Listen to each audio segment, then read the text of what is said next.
በስመ አብ ወወልድ ወመንፈስ ቅዱስ አሃዱ አምላክ አሜን። ይትባረክ እግዚአብሔር አምላክ አበዊነ ለዘብጽሐነ እስከዛቲ ሰዓት ቅድሙ ኩሉ ልዕሉ ኩሉ ናብዛ ሰዓት እዚኣ ዘብጽሐና ናይ አቦታትና ናይ ቅዱሳን አምላኽ ናትና እውን አምላኽ ቅዱስ እግዚአብሔር ስሙ ዝተኸበረን ዝተመስገነን ይኹን። እማ አምላክ ወላዲተ አምላክ ቅድስተ ቅዱሳን ድንግል ማርያም ስለ ፍጹም አዶነታ ስለ ፍጹም ክብራ ክብርን ምስጋናን ይብጽሐያ። ከምኡ እውን ቅዱሳን አቦታትና ቅዱሳን አዴታትና ብዝተውሃቦም ክብሪ መጠን ኩሉ ምስጋና ይብጽሐዮም። ኣብ ዝተፈላለየ ዓለም ኮይንኩም እዚ መንፈሳዊ ሚድያ እዚ እትከታተሉ ስድራ እግዚአብሔር ኣብ መስቀል ተሰቂሉ ፍጹም ዝኾነ ሰላሙ ብዝሃበና ብኢየሱስ ክርስቶስ ፍጹም ሰላም ከመይ ትኾኑ ከመይ ትጸንሑ ሰላም እግዚአብሔር ምስ ኩላትኩም ይኹን። ኣብ እግዚአብሔር ሰናይ ፍቃድ ንሎማዓንቲ እንመሃሮ ናይ ትምህርትና ርእሲ ዝኸውን ብጎይታ ኢየሱስ አሚኖም ዝሞቱ ብፁዓን እዮም። እዚ ቃል እዚ እንረኽቦ ኣብ ራእይ ዮሃንስ ምዕራፍ 14 ቁጽሪ 13 እዩ። ብጎይታ ኢየሱስ አሚኖም ዝሞቱ ብፁዓን ከም ዝኾኑ ግብሮም ድማ ከም ዝስዕቦም ካብ ጻዕሮም ኩሉ ካብ ድኻሞም ኩሉ ድማ ከም ዝዓርፉ ብራእይ ቅዱስ ዮሃንስ ከም ዝተመልከተ ይነግረና የርድእና እዩ። ብጎይታ ብኢየሱስ ክርስቶስ አሚኖም ኣብ ቅድሜ ከሃድያን ዝኾኑ ነገስታት ጠጠው ኢሎም ከይሓፈሩ ከይፈርሑ ስለ ስሙ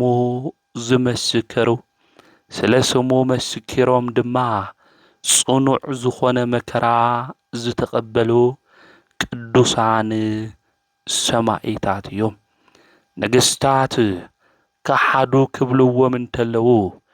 ነገስታት ንጣዖታት እንድሕር ሰጊድኩም መስዋዕቲ ድማ እንድሕር ሰዊእኩም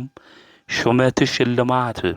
ክብሪ ክበሃወኩም እዩ ክበሃሉ እንተለዉ ናይዚ ዓለም እዚ ሓላፊ ዝኾነ ክብሪ ኣምላኽና ክሒድና ኣይንደሊ ኢሎም ኩሉ እናሰኣኑ መከራ ዝተቀበሉ ኣብ መወዳእታ ድማ ናይ ሰማዕትነት አክሊል ዝተቀበሉ ብሽሙ አሚኖም ዝሞቱ ብፁዓን ምዃኖም ቅዱስ ዮሃንስ ኣብ ራእዩ ይነግረና። ካብዞም ቅዱሳን ሰማዕታት እንብሎም ብሎማዓንቲ መስከረም 29 ዓመታዊ ክብረ በዓላ እንገብረላ ሰማዕት ቅድስት አርሴማ እያ። ሰማዕት ቅድስት አርሴማ ኩልሻ ስለ ሰማያዊ ሃፍቲ እትሓስብ ብገመድ ድማ ሽምጣ ዝኣሰረት ብጥዑም ልሳን ድማ ኣምላኻ ቅዱስ እግዚአብሔር ኩልሻዕ ድማ ዘመስገነት ነገስታት እኳ ንግስቲ ክንገብረኪ ኢና ኢሎም ጽቡቕትን መልክዕትን ስለ ዝነበረት ንግስቲ ክገብርዋ ተተመነዩ እኳ ኣነ ናይ ክርስቶስ መርዓት እየ ሽልማተይ ክብሪ እሱ እዩ ኢላ ኣምላኻ ቅዱስ እግዚአብሔር ዘይከሓደት ኣብ ቅድሚ ነገስታት ድማ ዝመስከረት መስከረም 29 ዓመታዊ ክብረ በዓላ እዩ። እንኳዕ ንቅድስት አርሴማ ሰማዕት ዓመታዊ ክብረ በዓል ብሰላም አብጽሕኩም ኣብጽሐና መስከረም 29 ብዓብዪ ድምቀት ብኦርቶዶክስ ተዋህዶ ቤተ ክርስቲያን ናይ ቅድስት ኣርሴማ ዓመታዊ ክብረ በዓል ይኽበር እዩ። ብጎይታ ኣሚና ዝሞተት ብፅኢት ዝኾነት ስለ ስሙ ድማ መስኪራ ብዙሓት ናብ ክርስትና መንደር ከመፁ ዝገበረት ቅድስት ኣርሴማ ክብረ በዓላ እዩ።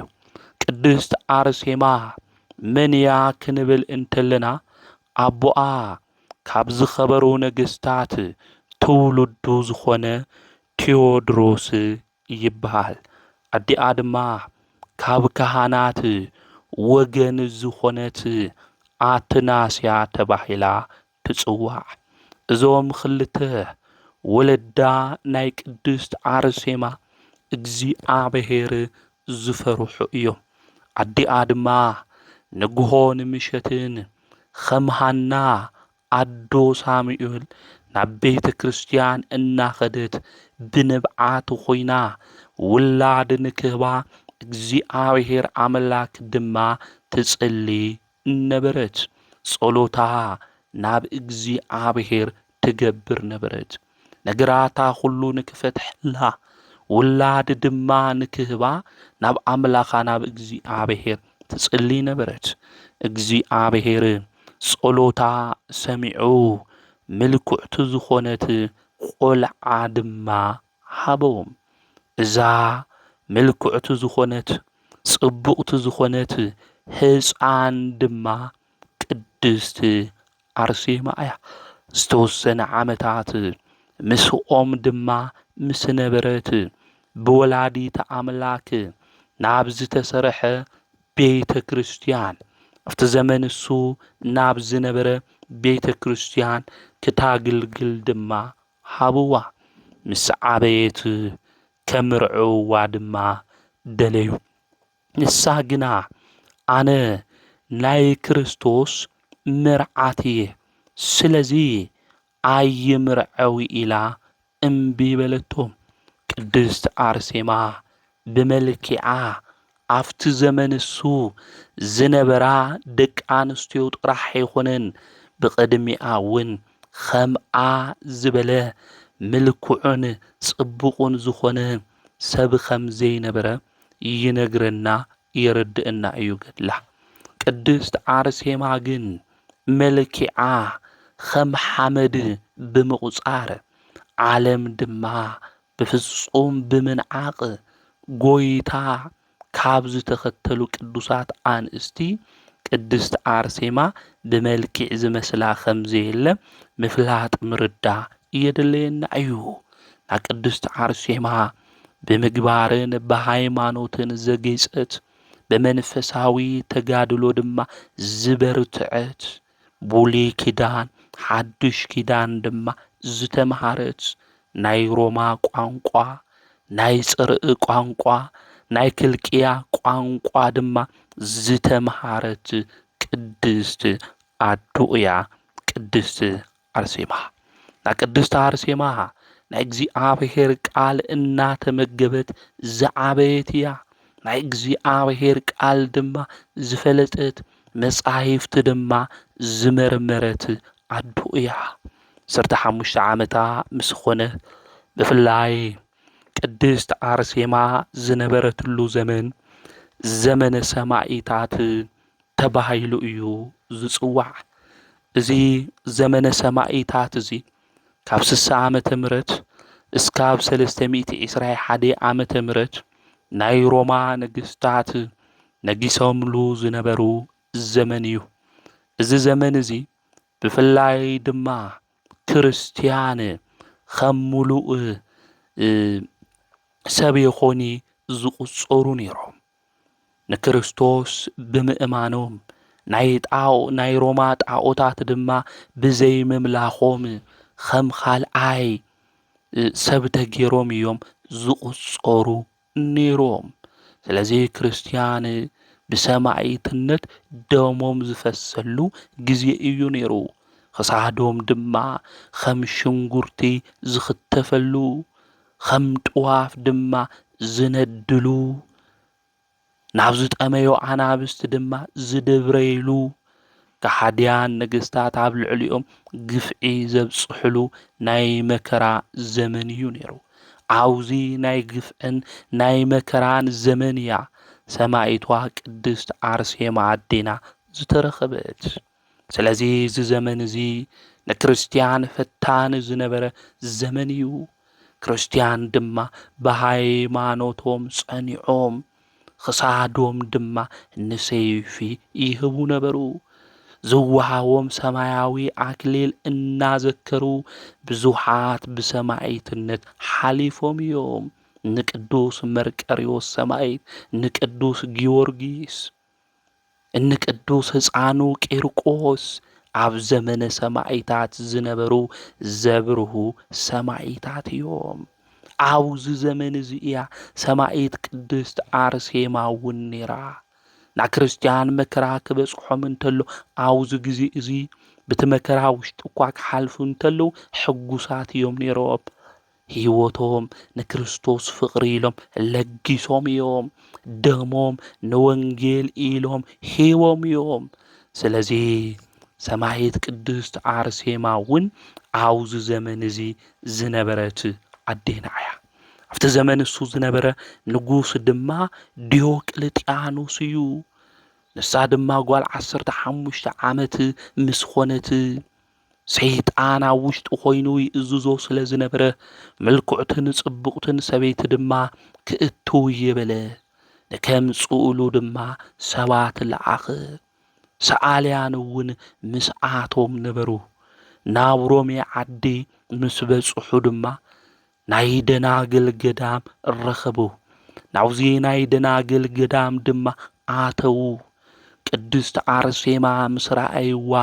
ናይ መልክዓ ጽባቐ ምስ ተመለከቱ ድማ እዚኣ ንንጉስ ትኸውን እያ ኢሎም መልክዓ ብስእሊ ስኢሎም ድማ ለኣኹሉ። እቲ ንጉስ ስእላ ምስ ረኣየ ድማ ብጣዕሚ ተሓጐሰ። መርዓ ክገብር እየ ኢሉ ድማ ንነገስታት መኳንንቲ ድማ መልእኽቲ ለኣኸ። ምኽንያቱ ኣነ ናይ ሮማ ገዛኢ ንጉስ ሓቲተያ እምቢ ትብለኒ የላን ኢሉ እምቢ እንድሕር ኢላ ድማ ብሓይሊ ክምርዐዋ እየ ኢሉ ነቶም ኣብቲ ዘመን እሱ ነገስታት ንክመፁ መልእኽቲ ድማ ለኣኸ። እዚ ምስ ሰምዑ እተን ደናግል ድማ ሓዘና። ንሕና ንኣምላኽና ንቅዱስ እግዚኣብሔር ሰውነትና መቅደስ ጌርና ሂብና ኢና። ኣብ ሰውነትና እውን ዝነግስ ንሱ እዩ። ዓለም ገዲፍና ዝመጻና ንዚ እዩ ኢለን። ነገር ግን ቅድስት ኣርሴማ እቲ ንጉስ ንክምርዐዋ ይዳለውሎ ምዃኑ ምስ ሰምዓ ድማ ሓዘና። ኣብ ዝኾነ ዓዲ መከራ ከብጽሑልኩም እንተለዉ ናብ ካሊእ ዓዲ ኽዱ እዩ ዝብል ቅዱስ ወንጌል ማለት። ስለዚ ናብ ኣርመንያ እንታይ ኾኑ ተሰደዳ ማለት እዩ። ኣብ ምድረ በዳ ብዓዲ ድማ ተቐመጣ። ክስደዳ እንተለዋ 75 ደቂ ተባዕትዮ 39 ድማ ደናግል ኣንስቲ እየን ነይረን። ናብ ኣርመንያ ዝነበረ ንጉስ ድማ ፀሓይን ወርሕን ዘምልኽ ድርጣድስ ንጉስ እዩ ነይሩ። ካብቲ ሓደ ንጉስ እምሊጥና ኢለን ናብ ካሊእ ዓዲ ክኸዳ እንተለዋ ኣብቲ ቦታ እሱ ድማ ንኣጣዖት ዘምልኽ ዝኣምን ንህዝበ ክርስቲያን ድማ ንከምልኹ ዘግድድ ዝነበረ እምቢ ንዝበሉ ድማ ዘሳቒ ዝነበረ ድርጣድስ ንጉስ ናብ ዝገዝኦ ዓዲ ናብ ኣርመንያ እየን ኸይደን። እዘን ደቂ ኣንስትዮ ደናግል ከምኡ እውን 75 ዝኾኑ ደቂ ተባዕትዮ ብስደት ክኸዱ እንተለዉ መከራ ድማ ክበጽሖም እንተሎ ብሕብረት እናኾኑ ኣምላኾም ቅዱስ እግዚኣብሔር ድማ የመስግኑ ነበሩ። ኣብ በዓቲ ኾይና ቅድስት ኣርሴማ ሓደ እዋን ሓደ መኮንን ክርስቲያን ከሳቅዮም እንከሎ ድማ ተመለከተች። ከሳቅዮም እንተሎ ተመልኪታ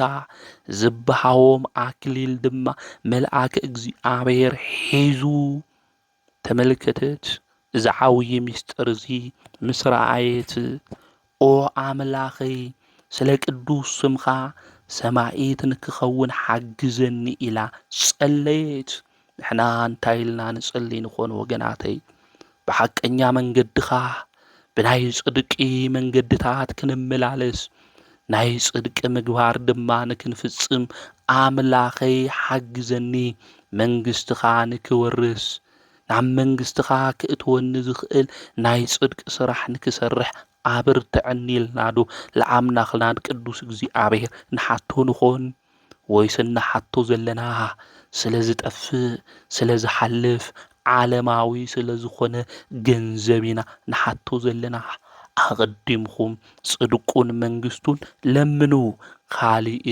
ክውሰኸልኩም እዩ ኢሉ ቅዱስ መጽሓፍ ነጊርና እዩ። ስለዚ ኣቐዲምና ስለ ናይ እግዚኣብሔር መንግሥቲ ክንልምን ስለ ጽድቁ ድማ ክንሓስብ እዩ ዝግብአና። ኸዚ እንልምኖም ልመናታት ሁሉ ኣብ ምድሪ ዝቐርዩ ዘለዓለማዊ መንግሥቲ ዘየውርሱና ከንቱ ዝኾኑ ነገራት ኢና እንልምን። ኣብ ዓለም ዘድልዩና ነገራት ምሕታት ጽቡቕ እዩ፣ ክንሓትት ይግብአና። ነገር ግን ኣቐዲምና ናይ ጽድቂ ናይ መንግሥቱ ነገር ክንልምን ይግብአና። ካሊእ እንታይ ክግበረልኩም ክውሰኸልኩም እዩ ተባሂሉ ቅዱስ መጽሓፍ ነጊረና። ኣቅድሙ ስንቀክሙ። ስለዚ ናይ ጽድቂ ስንቅ ናታይ ክንገብር ይግባእ? ከነቐድም እዩ ዝግብአና ማለት እዩ። በያውዚ ግዜ እዚ ገንዘብ ሃበኒ ገዛ ሃበኒ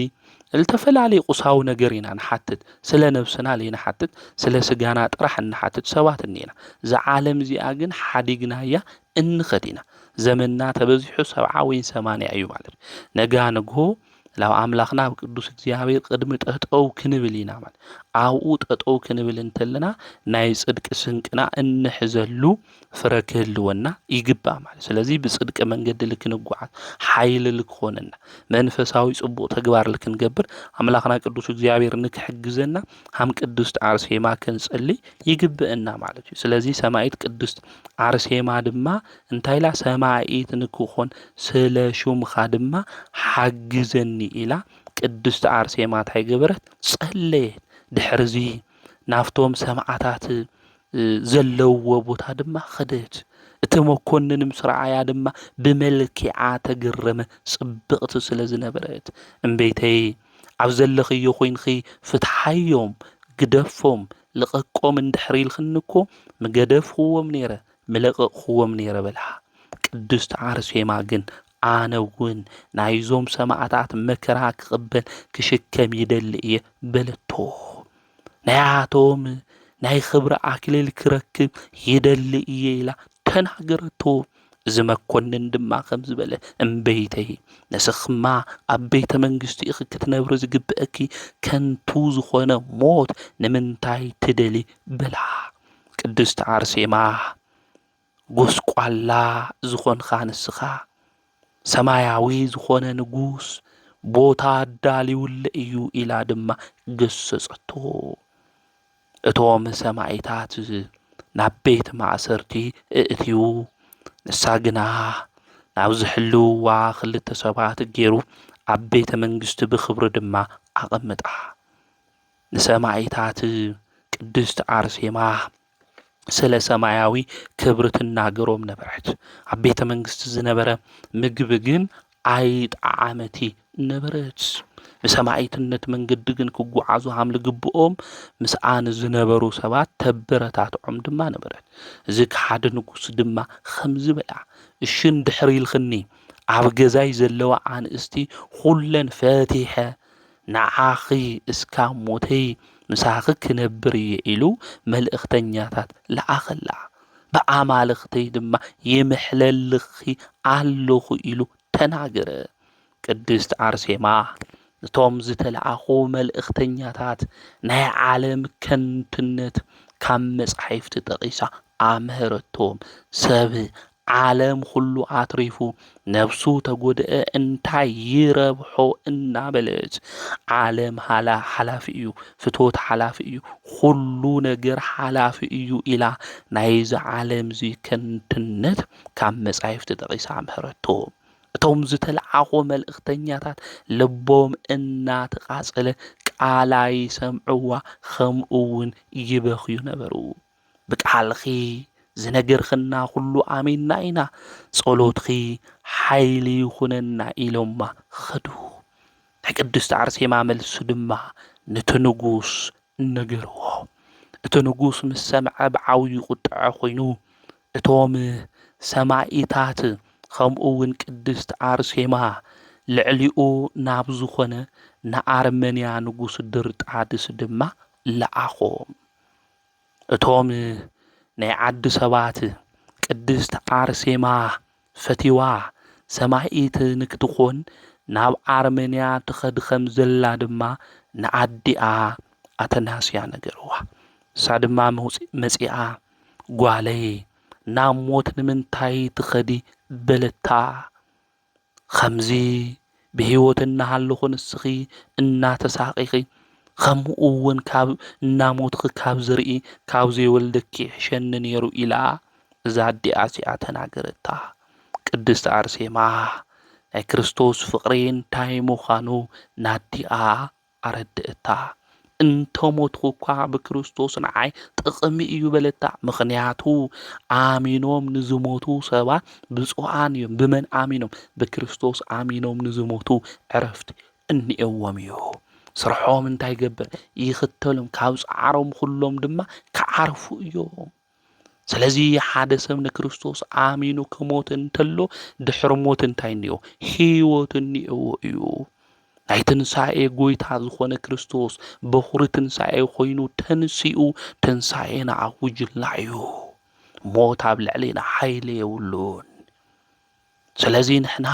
ትንሞት እንተለና ናብ ዘለዓለማዊ ህይወት እንሸጋገረሉ መሳለል ምዃኑ ሞት ክንፈልጥና ክንርዳእ ይግብአና መቃብር ድሕር ገዲም ንዓና ሒዙ ዝቕረየሉ ሓይሊ ከም ዘይብሉ ክርስቲያን ክንርዳእ ይግብአና ለዚ እያ ካብ ሓሙሽተ ኣዕማደ ምስጢር እቲ ሓደ ምስጢረ ትንሣኤ ሙታን ቤተ ክርስቲያን እታምህረና እትነግረና ማለት ስለዚ ቅዱስ ጳውሎስ እውን በክርስቶስ አሚኑ ሙማቱ ጥቅም ምዃኑ ዝተናገሮ ነዚ እዩ ድሕር ሞት ዕረፍቲ ስለ ዘሎ እዩ ዝዓለም ዘይሰልችወና ይድዩ ዝዓለም ዘይድኸመና ይድዩ ወገናተይ በብዙሕ ነገር እኮ ደኺምና እዩ በብዙሕ ነገር እኮ ሰልችውና እዩ ዝዘመን እዚ ዝግዜ እዚ እንሰምዖ እንሪኦ ነገር ሁሉ እኮ ጽቡቕ ይኾነ ማለት በክርስቶስ አሚንና በጽድቅ መንገድ እንጓዓስ ሞት እኳ እንተኾነ ንዓናታይ ምዃኑ ክንፈልጥ ይግባ ጥቕሚ ምዃኑ ክንፈልጥ ይግባ ቅድስት አርሴማ እዚ ስለትፈልጥ ስለናይ ክርስቶስ ፍቕሪ ድማ እንታይ ምዃኑ ኣረድእታ ኣምህረታ አውዚ ጊዜ እዚ ቅድስት አርሴማ ኣዲኣነ ናይቲ ዓዲ ሰባት ድማ ተሰናበተት ኩሎም እናበኸዩ ድማ ሰነይዋ እቶም ናብኣ ዝመፁ ናይ ንጉስ ወታደራት ድማ ናብ ኣዲኣ ክትምለስ እንድሕር ኮይና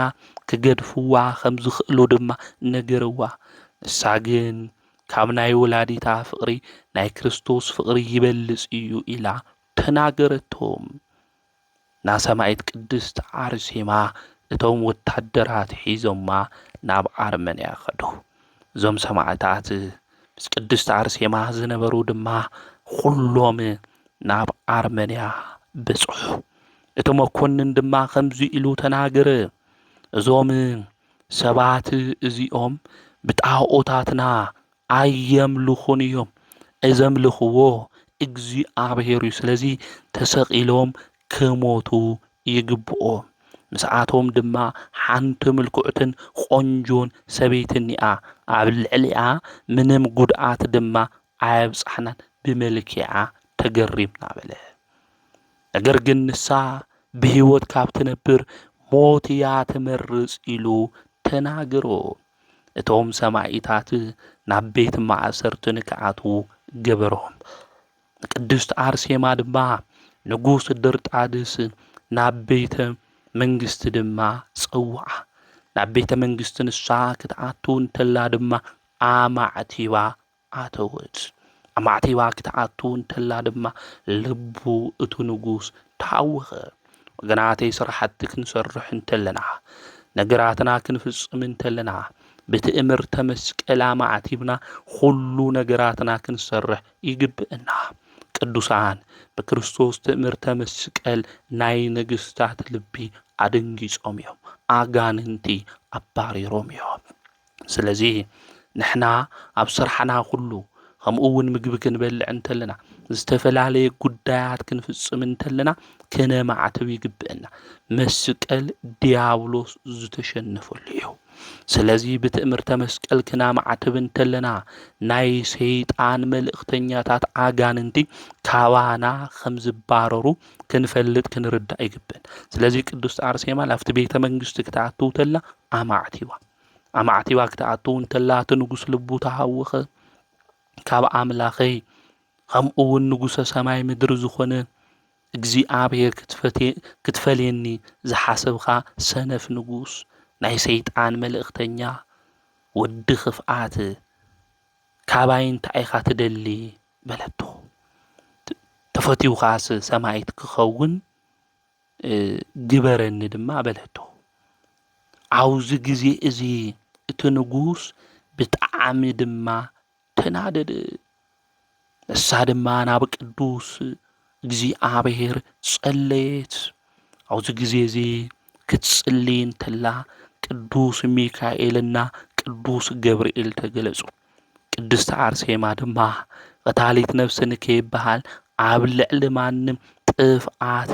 ኣይተብጽሑን በለቶ ጥፍኣት ክትብጽሑ የብልኩም ኢላ ተናገረት ንሕና እንታይ ኢና ንገብር لخونه سب مكرات بصحنا لخونه ነገር እንድሕር ጌርና ዝሕግዘና ሰብ እንድሕር ሃልዩ ወይን በዓል ስልጣን እንድሕር ሃልዩና ወይን በዓልና እንድሕር ተሾይምና ታይና ንብል ታይና ንገብሩ እቲ ዝገበረና ነገር ሁሉ እናጸብጸብና እሱ ካብ ዝገበረና ብልዓልኩ ኢና ፍድኡ መከሩ እንርኢ ማለት እዩ ሰማይቷ ቅድስት አርሴማ ግን እንታይ በለት ኣብ ልዕልዮም ምንም ነገር ከይትገብሩ ቀታሊት ነፍሲ ከይበሃል ኢላ ተናገረት ክሕዝዋ ክመጽኡ እንተለው ግርማ ሪኦም ድማ ፈርሑ እዛ ሰበይቲ እዚኣ ምትሓትኒኦዋ ኢሎም ድማ ተነጋገሩ ሎሚ ዝሰዓርኽን ከይመስለኪ ጽባሕ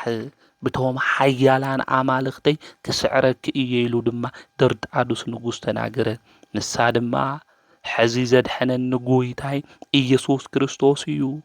صباحون زدحنني نسو يو بناتي حيلي خونن بزوم قدوسان ጸሎቱውን እዩ ኢላ ተናገረት እቶም ሰማይታት አበይት ማእሰርቲ እንሃለው ናትኺ ናይ ጸሎት ሓይሊ ርኢና ኢና ብጸሎት ክዘክርና ብልዋ ንሳ ድማ ብቲ ገድልኹም ብርቱዕ ዝኾነ ገድልኹም ንዓይውን ጸልዩለይ በለቶም ቅድስት አርሴማ ለይተዓውየ ምስጢር ራእይት ቅዱሳን መላእክቲ እግዚአብሔር አምላክ ከምስግንዎ እንተለው ቅዱስ ቅዱስ ቅዱስ እግዚአብሔር ኃያል ኢሎም ከምስግንዎ እንተለው ድማ ተመለከተት ናይ ህይወት ጽዋ ናይ ህይወት ድማ ህብስቲ ካፍቶም ቅዱሳን መላእክት ሓደ መጽዩ ከብልዕን እንተለው ድማ ረአኹ በለት ብንግሆ ንጣውዓውታት ንክሰግዱ ንዞም ሰማይታት እዚኦም እቲ ንጉስ አዘዞም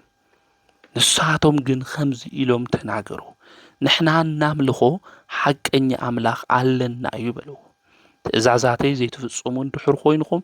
አካላትኩም ሓደ በሓደ እናቆራረጽኩም መከራ ከብጽሕልኩም ይበሉ ንሳቶም ድማ ብትትናገርና ዘለኻ ዘፍርሕ ቃል ፈሪሕና ንድሕሪት ተመሊስና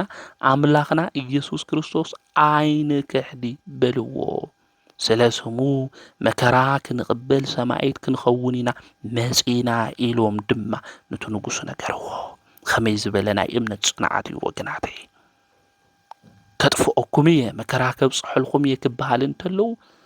መከራ ዋላ ብጽሕልና እምበር ንአምላኽና ንመድኃኒትና ንሱን ኢየሱስ ክርስቶስ አይን ክሕዶ ኢሎም ነቱ ንጉስ ከይፈርሕዎ ቀረዩ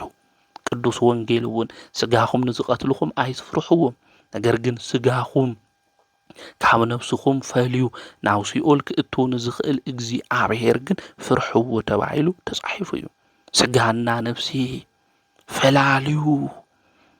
እንድሕር ከሄድናዮ ናብ ሲኦል ክእትወና ዝኽእል አምላኽ ጎይታ ንሱ እግዚአብሔር ክንፈርሕ ልግባእ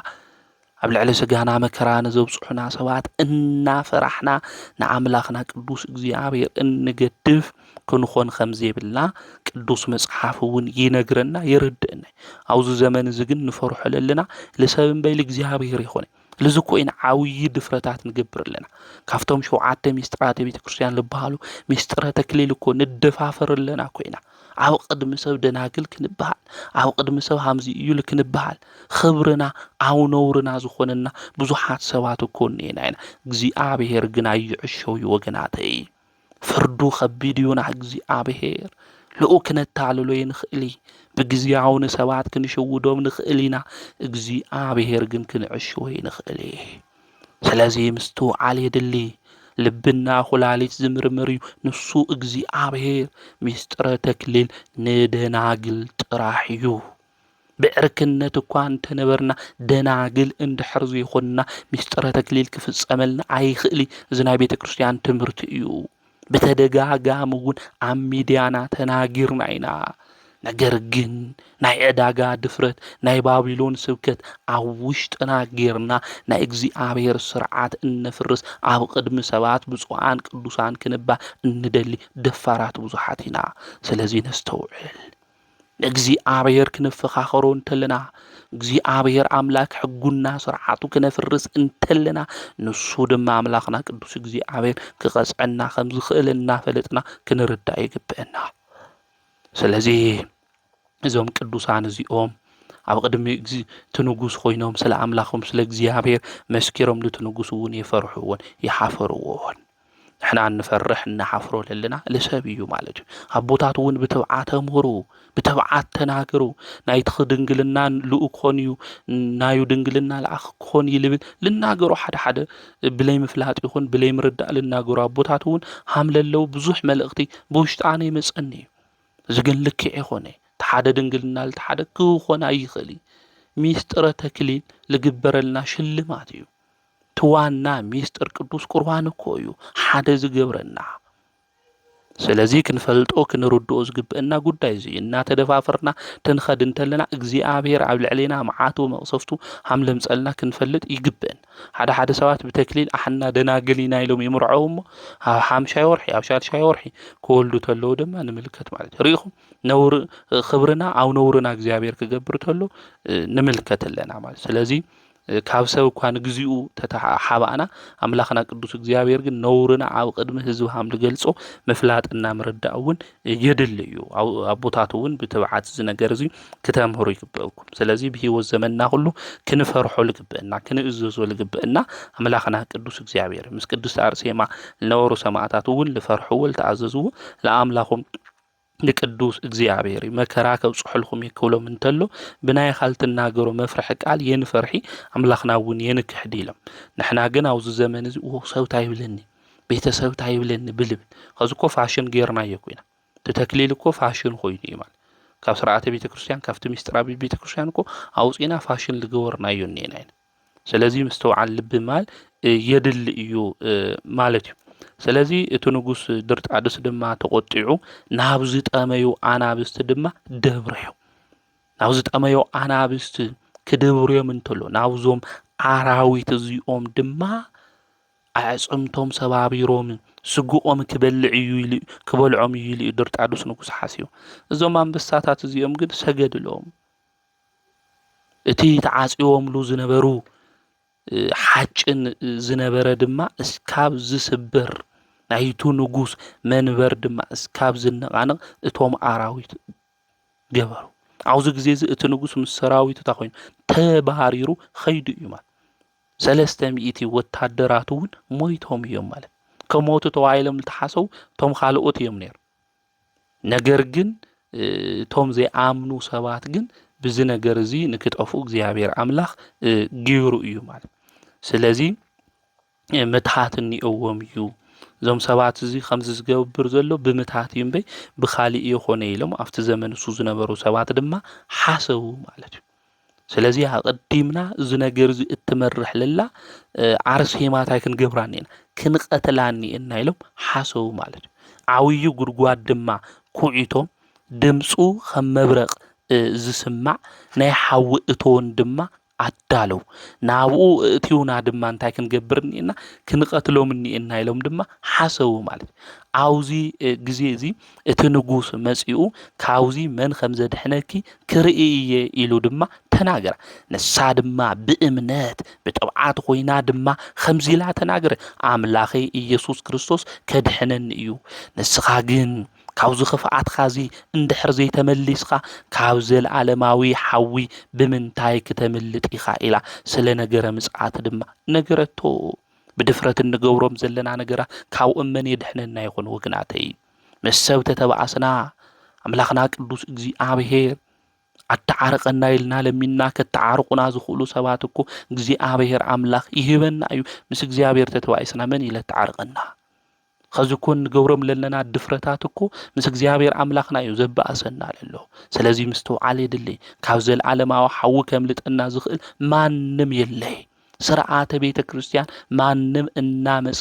ሃምደስቱ ዘስተኻኽሎ ዝሰርሖ ሃምለ ይኾነ ክንፈልጥውን ክንርዳውን ይግብእና ማለት እዩ ስለዚህ ያው ግዜ እዚ ካብዚ ክፍኣት ካዚ ድሕር ዘይተመሊስካ ካብዘል ዓለማ ሐዊ መን ከምልጠካ እዩላ ቅድስት አርሴማ ድማ ተናገረቶ ስለዚህ ንሕና ካብ ኃጢአትና ካብ በደልና ካብ ድፍረትና እንድሕር ለይተመሊስና ኮይና ናብ ዘለዓለማዊ ሐዊና እናአቱ ለዚ ቅዱስ ያዕቆብ ዘስሩጉን ሰለስተ ነገር የፍረሕኒ ይሉ ዝተናገረ ተናየ መጀመሪያ ስጉኡ ካብ ነሱ ክፍለይ እንተሉ ተመበል ኻልኣይ ድማ እግዚአብሔር ፍርዲ ጦጦ ክብል ተለ ኣብ መወዳእታ እግዚአብሔር ናይ ፍርዲ ቃል ተናገር እንተሉ ዞም ሰለስተ ነገራት እዚኦም የፍሩሕኒ ይሉ ተናገረ አውዝ ጊዜ እዚ ሞትና ይኾንናይ እኮ አውዝ ጊዜ እዚ ሞቲና ንፈርሕ እምቢ ኃጢአት ይኾንናይ ንፈርሕ ለለና ማለት ነገር ግን ክንፈርሖ ልግብእና ታዩ ላው ዘለዓለማዊ ህይወት ክእትወና ዝኽእል ኃጢአትና ክንፈርሕ ልግብ ከዛ ኃጢአት ተለማሚድናዩ ሳም ጽድቅ ጌርና ንጓዓዝ ዘለና ብዙሓትና ሞ ካብኡ ልክንምለስ ልቦና እግዚአብሔር አምላክ ንኹልና ይዓድለና አውዝ ጊዜ እዚ ከምኡ ኢላ ተናገሮ እንተላ ሓደ ሓሽከር መጽዩ ብጽፍዒት ለሰማይቷ ቅድስት አርሴማ ወቕዓ ካፍንጫ ድማ ደም ከምውሕጅ ፈሰሰ ስጋኺ በሐው ከቃጽለከ በዚ ጥራሕ ይኾነ ከሐልፈልኺ ኢሉት ንጉስ እውን ተናገረ እቲ ብጽፍዒት ዝወቕዓ ድማ ምድሪ ተኸፊታ ሃምዳታንና አቤሮን ድማ ምድሪ ተኸፊታ ወሓጠቱ እዚ ዝረአዩ ሁሎም ድማ ፈርሑ እቶ ንጉስ እውን ደንጊጹ ካብ መንበረ መንግስቱ ተለዓለ ቅድስት አርሴማ ድማ ሰለናቱ ዝኸውን ነገር ሁሉ ትንቢት ተናገረቶ እግዚአብሔር ሰለናትና ክብቀለካ እዩ ናይ ሰይጣን ምሕደር ክትኾን ኢኻ ከምዚ ብእስጋኻ ትበልዕ ኢኻ ተዓብድ ኢኻ እግዚአብሔር ናብ እንስሳ ክቅይረካ እዩ ሓሰማ ትመስል ኢኻ ኢላ ድማ ተናገረቶ ንዓኹ መጥፊኤ ተኾንኹውን ኣይገርመኒ ኣይደንቀኒ ኢሉ እቲ ንጉስ መለሰላ ናብ እቶን ሐዊ ንክኣቱ ድማ ወታደራት አዳለወ ሰማይቷ ቅድስት አርሴማ ናውዚ ሐዊ እዚ ድማ ባዕላ ፈትዋ ኣተወት ኣማዕቲዋ ኣቅዲማ ድማ እናጽናዓነቶም እያ ነይራ ንዞም ሰማይት እዚኦ ዲያቆን ዝነበረ ቀሊው ሚዎስ ዝበሃል እውን ንሱውን ኣተወ ሁሎም ሓደ በሓደ በጊዕ ማይ ጸሚኡ ናብ ገረብ ተሃንዲዱ ሃምልኸዱ ሁሉ ናብ ገረብ ከምዝኣቱ ሁሉ ማይ ጸሚኡ በጊዕ ሓምኡ በዓሎም እናተወርወሩ ናብቲ ሐዊ ድማ ኣተው እዚ ዝረአዩ ወታደራት ድማ በኸይሎም ኣብ ሐዊ ውሽጢ ኮይኖም ድማ ሃምሰለስቱ ደቂቅ ድማ ንእግዚአብሔር አመስግኑ እቶም ብኡ ዝኣምኑ ቅዱሳን ብፁዓን እዮም ስለስሙ መከራን ዝቕበሉ ድማ ስለስሙ ድማ ጸዊዖም መሐረና ንዝብሉ ቅዱሳን ድማ ካብ መከራ ሁሉ ቅዱስ እግዚአብሔር የድሕኖም እዩ ስለዚህ ኣፍቱ ውሽጢ ሐዊ ኮይኖም ንኣምላኾም ንእግዚአብሔር ድማ አመስግኑ ድሕር ደጊም ዝበጽሐኩም መከራ ድማ እዚ እዩ እናበለት ሰማይቷ ቅድስት አርሴማ ድማ ተነግሮም ነበረት ጣዖታት ኣብቲ ዘመን እሱ ንጉስ ዝዓምኖም ዝነበረ ንክብቀልሉ ቅድስት አርሴማ ናብ ቤተ ጣዖት ወሰዳ ናብ ሐዊ ተእተዋ ናብ ኣናብስት ተደብሮዮም እዞም ሰባት እዚኦም ምንም ክኾኑ ስለለይኽኣሉ ነቶም ዘምልኾም ጣዖታት ንክብቀልሉ ንቅድስቲ አርሴማ ናብ ቤተ ጣዖት ድማ ወሰዳ ንሳ ክትጸሊ እንተላ 77 ብደቂ ተባዕትዮ አምሳል ዝተሰርሑ ጣዖታት ነይሮም 33 ድማ ብደቂ አንስትዮ አምሳል እዚኦም ድማ ተሰባበሩ ኣብ ምድሪ ድማ ምህዋ ኮነ ሊቀ መላእክት ቅዱስ ሚካኤል ድማ ብፍጥነት መጽ እቶም ጣዖታት ድማ አጥፍኦም እቲ ንጉሱ መጺኡ ነዚ ንክርኢ ድማ መልእኽተኛታት ቅድስት አርሴማ ልኣኸት አምላኸ መልአኹ ልኢኹ አድሒንኒ ጣዖታትኻ ከምዘ ነበሩ ገበሮም ኢላ ተናገረቶ ሕፈር ኢላ ድማ ተናገረት ልበ አምላክ ዳዊት እቶም ብጣዖታቶም ዝምክሑ ይሕፈሩ ኢሉ ከም ዝተናገሮ ሁሉ እቲ ብጣዖታቱ ዝምካሕ ዝነበረ ድርጣዱስ ንጉስ ድማ ንክሓፍር ሰማዕት ቅድስት አርሴማ ድማ ገበረቶ ብእምነታ ካብ እምነቶም ዝተልዓለ ነገስታት ሰዓሩ ኢሉ ቅዱስ ጳውሎስ ኣብ ዕብራውያን መልእኽቱ ምዕራፍ 11 ዝተናገሮ ንዙ እዩ ካብ እምነታ ዝተልዓለ ሰማዕት ቅድስት አርሴማ በኢየሱስ ክርስቶስ ስለዝኣመነት ብጽኢት ቅድስት ስለዝኾነት ናይ ዓለም ንጉስ ዝኾነ ድርጣዱስ ሰዓረቶ ንሱ ጠጠው ንዘበሎ አማልኽቲ እዮም ንዝበሎም ሚኢት ዝኣኽሉ ጣዖታት ንክሰባበሩ ድማ ምኽንያት ኾነት ስለዚ ንሕና ብእግዚአብሔር አምላኽ ንኣምን እንድሕር ኮይንና ኣብ ዓለም ዘፍርሑና ኣብ ዓለም ድማ ናብ ድሕሪት ክንምለስ ዝገበሩና ነገራት ኩሎም ከም ንስዕር ከም ንሽንፍ ክንፈልጥ ክንርዳእ ድማ ይግብአና ስለዚ ሰማዕት ቅድስት አርሴማ አምላኻ ቅዱስ እግዚአብሔር ስለዝኣመነት ብእምነታ ሓይሊ ምስኣ ዝነበሩ ሰማዕታት ብእምነቶም ሓይሊ ናይ ሓዊ ሓይሊ ኣጥፊኦም እዮም ብእምነቶም ከምኡ እውን ጣዖታት ንክሰባበሩ ጌራ እያ ሰማዕት ቅድስት አርሴማ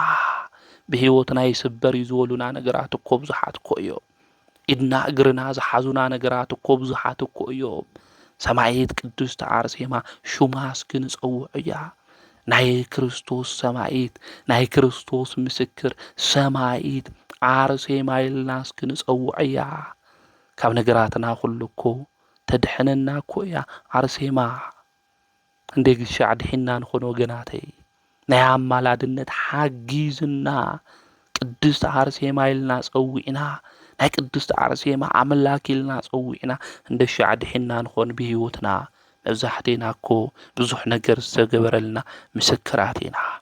ስለዚ እዞም ጣዖታት እዚኦም ድማ እንታይ ኾኑ ጠፍኡ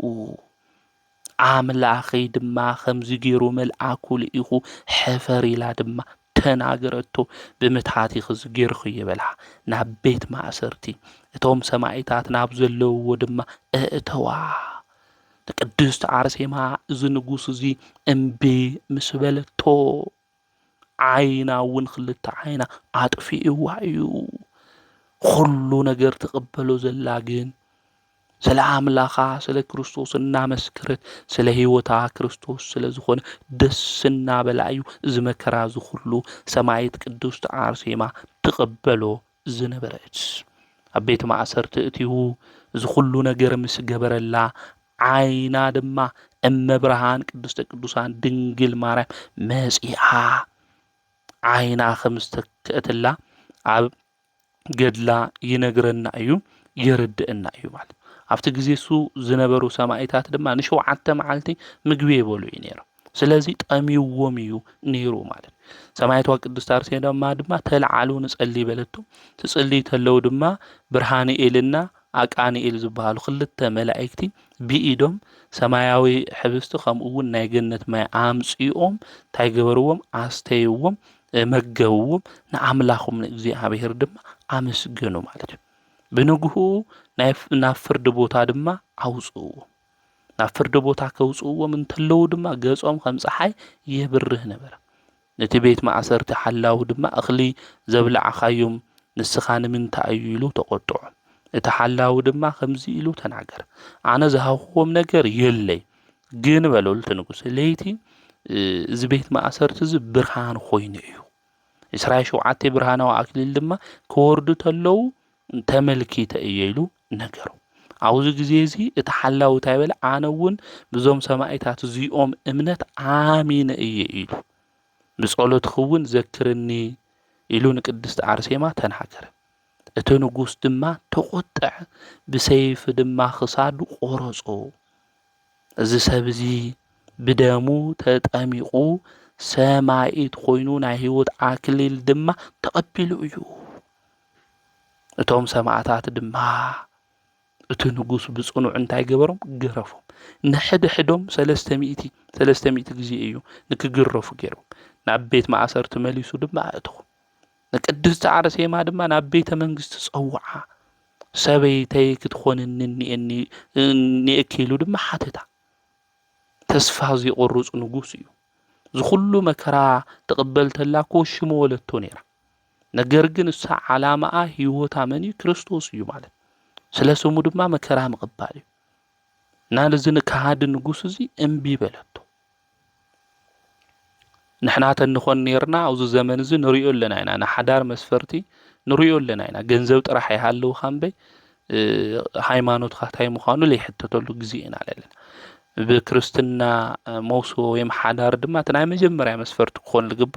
ሃይማኖት እዩ ስለ በሃይማኖት ኣነ በሃይማኖት ይልበሃል ኣብ ክርስትና እምነት የለይ ማለት ሰማዕቷ ቅድስት አርሴማ ግን ኣብ አርሜንያ ካብ ለለዋን እስትብላዕል ክገብረክ እየ ንግስቲ ክትኾን ክትብላተሎ እቲ ንጉስ ዝዓለም እዚ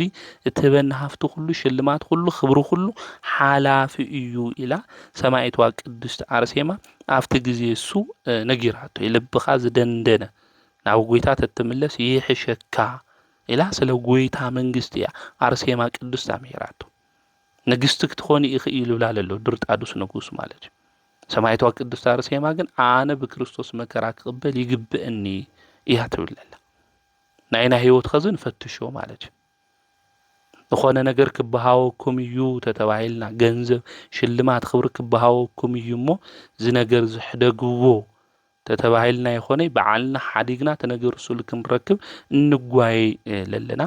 ፍጥረትን ኢና ኣብዚ ዘመን እዚ ለለና ማለት ስለዚህ ህይወትና ምፍታሽ ምርኣይ የድል እዩ ማለት ናውዝና መከራ ግዜ ዝውሽጥ ኮይና ሰማዕቷ ቅድስት አርሴማ ሹመት ሽልማት ክበሃወክ ንግስቲ ተባሂላ ክትጽውዕ ክትባሃል ተላ ኣይኾን ኢላ ለተናገረት ቅድስት አርሴማ ንሕና ተንኾን ታይልና ኢና ክናማኽር ነርና ሓንቲ ዓርክና መጽያስ ናዚ ከተማ ዝሃፍታም ዝኾነ ሰው ኣይቋሓቲትኒ ስለዚህ ሽክውሎዶ ተይላትናኮ እግዚአብሔር ባዋኽ ገይሩ ክጉብነየና ስለልደለየ እዩ መምጽኡ እኮ እግዚአብሔር የፍለጥ ስለዚህ እሺ ወሉ የልና ኮይና እናማኽ ሃይማኖቱ ታዩ እግዚአብሔር ይፈርሕ ድዩ እንብልኮ ገንዘብ ኮይናን ገንዘብ ተወዳዩ መልክዕ ፈራሲ እዩ ክብሪ ይውሰድ እዩ ስለዚህ ክነስተውዕሎ ልግበአና ሃይማኖቱን ይወደ ይውልል መስፈርት ክልወና ይግባእ ማለት ኣብዚ ግዜ እዚ ኮ እንድሕር ለይብልካ መንክእ ተወካ ኮይና ንብል መስፈርትና ኮ ቁሳው ነገር ካብ ልኾነ ጸንሕ እዩ ማለት እዩ ስለዚህ መስፈርትና ክኾን ልግባእ ኣብ ሓዳር ታዩ ማለት እዩ እግዚአብሔር ይፈርሕ ደ ይፈርሕ ለደቀይ ኣቦ ክኾን ይኽእል ዶ ለደቀይ ኣዲኦም ክትኾን ትኽእል ዶ ብልብል መስፈርት እምበይ ብመልክዕ ብቁሳው ነገር መስፈርት ኣብ ሓዳር ክኾነ ይግባእ እዚ ንጉስ እዚ ግን ልቡ ብፍቕሪ ተደፊኑ ስለ ዝኾነ ክሓደ እዩ ነገር ግን ታይልዋ ለሰማዕቷ ቅድስት አርሴማ መወዳእታ እሺ ለኣምላኽ ለእግዚአብሔር እንድሕር ኣሚነ እንድሕር ልኡ ተገዚኤ ንዓይ ሽክ ትብልኒ ዲኺ በላ ኣብዚ ግዜ እዚ እርኩስ መንፈስ መጽኡ ገጹ እንታይ ገበሮ ወቕዖ ዘዕወይኹኻ ኣነ ኣብ ልዕሊ ክርስቲያናት ድማ ክትጭክን ልገበርኹኻ ኣብ መንግስትኻ ክትጸንሕ ልገበርኹኻ ልዕወኹ ኣነ ብዛ ሰበይቲ እዚ ኣቐይርኻኒ ለኣምላኻ ለእግዚአብሔር ድማ ክሰግድ እየ ከምልኽ እየ ኢልካ ኢሉ ኣፉ ኣጣሚሙ ኣውድኦ ኣብዚ ግዜ እዚ እንቶም 27 ሰማዕታት ምስኣል ነበሩ ኣብ ዓውይ ገረብ ወሲዱ ክሳዶም ብሰይፊ ድማ ክቁረጹ ገበሮም ናይ ሰማዕትነት ፍጻሜኦም ድማ ኾነ ኣብዚ ግዜ እዚ በርቲያኖስ ልበሃል ሰማዕት ክሳዱ ክቁረጽ እንተሎ ናዩ ርእሲ ሒዛ ክትገጥሞ እንተላ ቅድስት አርሴማ 3000 አትንፊሱ ስለ ሰማዕትነት ክብሪ ድማ ተናገሮም ኣብዚ ግዜ እዚ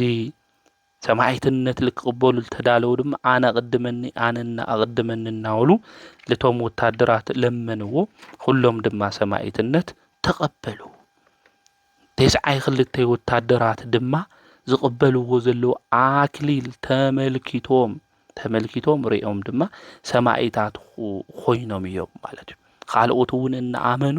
ሰማዕታት ንክኾኑ ገይሮም እዮም ናዞም ለኣመኑ ብፁዓን ዝኾኑ ብክርስቶስ ለኣመኑ ብዙሓት ናብ ጽድቂ መንገዲ ክመጹ ልገበሩ እዮም ማለት ናዚ ንጉስ እዚ እምቢ ምስ ወለቶ ከምኡ እውን ክትፈርሕ እያ ኢሉ እዮም ሓሲቡ ነይሩ እዞም ሰኣል ነበሩ ተቐቲለዮምስ ልባ ፈሪሑ እሺ ክትብለኒ እያ ኢሉ እዩ ሓሲቡ ነይሩ ንሳ ግን እምቢ ወለቶ ደጋጊሙ እዩ ለሓታ ነይሩ ብግድውን ክሕዛ ሞኪሮ ነይሩ ናብ ምድሪ ድማ ደብርያቶ እያ ሓያል ጽኑዕ ወታደር እዩ ንጉስ ድርጣድስ ነገር ግን ላብ መሬት ክወድቕ ጌራቶ እያ ማለት እዩ ኣብ ልዕሊያ ዘሎ መንፈስ ቅዱስ ሞጎስ ኮይኑዋ ክወድቕ ጌራቶ ንስጋው ድሌቱ ተመኒው ስለ ለይረኸባ ድማ ብለማዓንቲ መስከረም 29 ሰማዒት ንክትኾን ክሳዳ ብሰይፍታይ ገይርዋ ቆሪጽዋ እዩ ማለት እዩ ስለዚ ብጎይታ ብኢየሱስ ክርስቶስ አሚኖም ዝሞቱ ብፁዓን እዮም ኢሉ ከም ዝተናገረ በጎይታ በኢየሱስ ክርስቶስ አሚና መከራ ድማ ዝተቀበለት ግብራ ስርሓ ድማ ዝሰዓባ ካብ ጻዕራ ሁሉ ድማ ዝዓረፈት ሰማዕት ቅድስት አርሴማ ምሳውን 72 ሰማዕታት ብለማዓንቲ ሰማዕትነት ተቀቢሎም እዮም ማለት እዩ ለዚ እዩ ቅዱስ ጳውሎስ እውን ጉያይ ወዲየ ሃይማኖተይ እውን ሓሊው እየ ሰማያዊ አክሊል ድማ ክቅበል የጽበየን ለይሉ ተናገሮ ለጢሞቴዎስ ወዱ ለዚ እዩ ስለዚህ ቅዱሳን ሰማዕታት ስለናዩ መስገሮም መከራ ተቀቢሎም ንዓለም ከንቱነት ድማ ተረዲዮም ላብ ጽድቅ መንገድ ልመጹ ስለዝኾኑ አምላክ ቅዱስ እግዚአብሔር ድማ ናይቲ ዝተቀበልዎ መከራ ናይ ህይወት አክሊል ድማ ሂውዎም እዩ ማለት እዩ ስለዚህ ብሽሙ አሚኖም ዝሞቱ ብፁዓን ቅዱሳን ካብ ዝኾኑ ብለማዓንቲ ድማ ዓውይ በዓላ ብድምቀት ዝኽበረላ ሰማዕት ቅድስት አርሴማ እያ ስለዚህ መስከረም 29 ሰማዕቷ ቅድስት አርሴማ ታይሉ ኾነትሉ እዩ እንድሕሪልና በዓለ እረፍታ ምዃኑ ሰማዕትነት ዝተቀበለትሉ ምዃኑ ቤተ ክርስቲያን ተምህረና እያ ትነግረና እያ ሰማዕቷ ቅድስት አርሴማ ብጽኢት እያ ስለስዩሙ ኢላ አሚና መከራ ተቀቢላ ለሞተት እያ እዞም አሚኖም ለሞቱ ድማ ግብሮም ከም ዝስዕቦም እውን ይነግረና ሰማዕቷ ቅድስት አርሴማ ብህይወት ናሃለይ ጥራይ ሆንቲ ተአምር ጌራ ምስ ዓረፈት እውን ሰማዕትነት ምስተቀበለት እውን ሰማዕቷ ቅድስት አርሴማ ብዙሕ ገቢረ ተአምራት ጌራ እያ ዝንጉስ ድርጣድስ እዚ ሰማዕቷ ቅድስት አርሴማ ብሰይፍ ክሳዳ ክትቆረጽ ምስ ገበራ ደም ማይ ከምኡ እውን ጸባ እዩ ካብ ክሳዳ ፈሲሱ ኣብ ምድረ በዳ ድማ ሽግዓ ንክድብረ እዩ ገይሩ ነይሩ ቅድስት አርሴማ ብኸምዚ መንገዲ ክትሓልፍ ህይወታ ምስ ገበረ ግን ፍርሓት ምጭናቅ ምንቅጥቃጥ ከቢድ ሕማም ከምኡ እውን ይህወኽ እዩ ነይሩ እስካብ ሳልሳይ መዓልቲ እውን ምግቢ የበልዐይ ነይሩ ገጹ እውን ጸልማት ተኸዲኑ መልሓሱ እናንቀሳቀሰ ስኑ ድማ ይሕርቅም እዩ ነይሩ ሃም ዝልበለ ሕማም ድማ 4 ወርሕ ሙሉ ኾኖ ካብ ጭንቀቱ ተወፀአ ኢሎም ናብ ጫካ ድማ ወሰዱ አውዚ እዋን እዚ መልክዑ ከም ሓሰማ ተለዊጡ አጋንንቱ እውን ኣብ ልዕሊኡ ሓዲሩ ሓሰማ ኮይኑ መልክዑ ተቀይሩ እዩ ማለት እዩ ናብ ከደኖጾር ኣብ ቅዱስ መጽሓፍ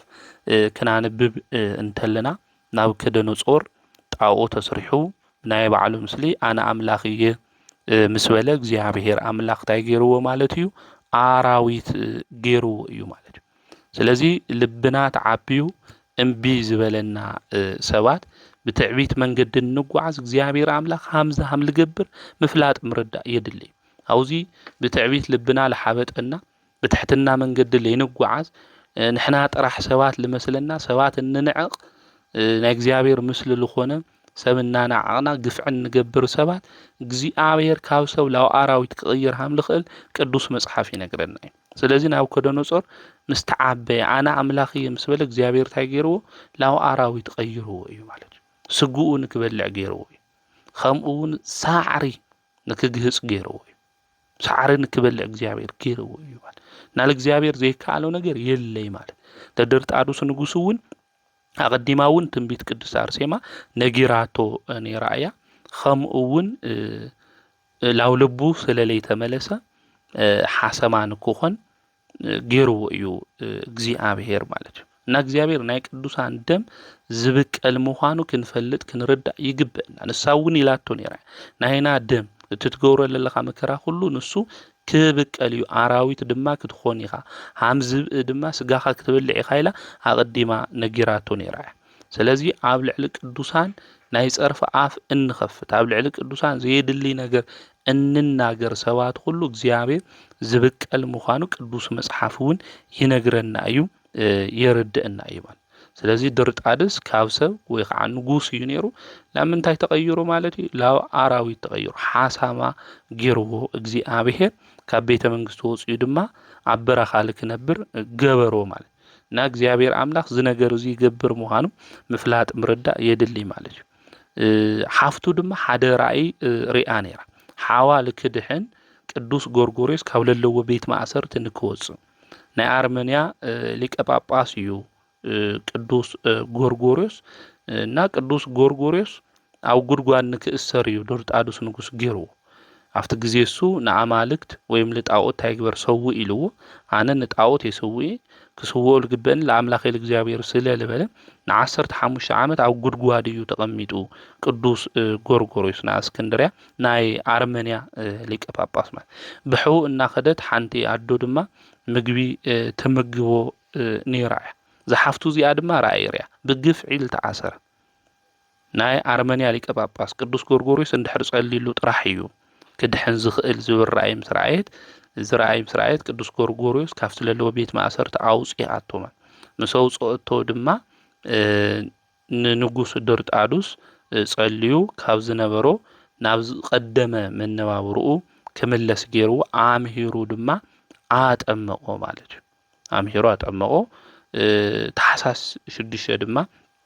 ብሽም ድንግል ማርያም ከምኡ እውን ብቅድስት አርሴማ ቅዳሴ ቤቱ ታይ ኮይኑ ማለት እዩ ተኸቢሩ ማለት እዩ። ስለዚ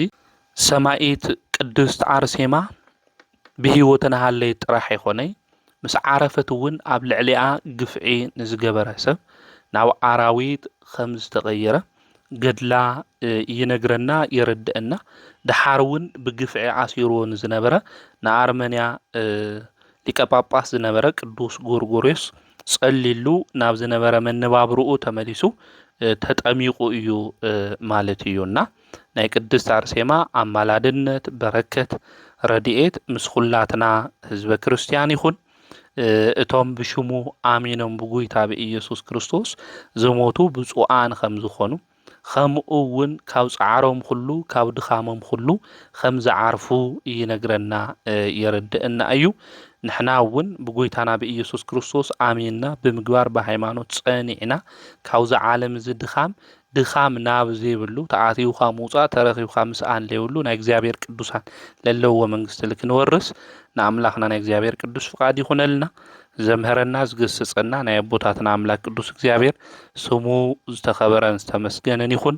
ብሩኽ በዓል ይኹነልና።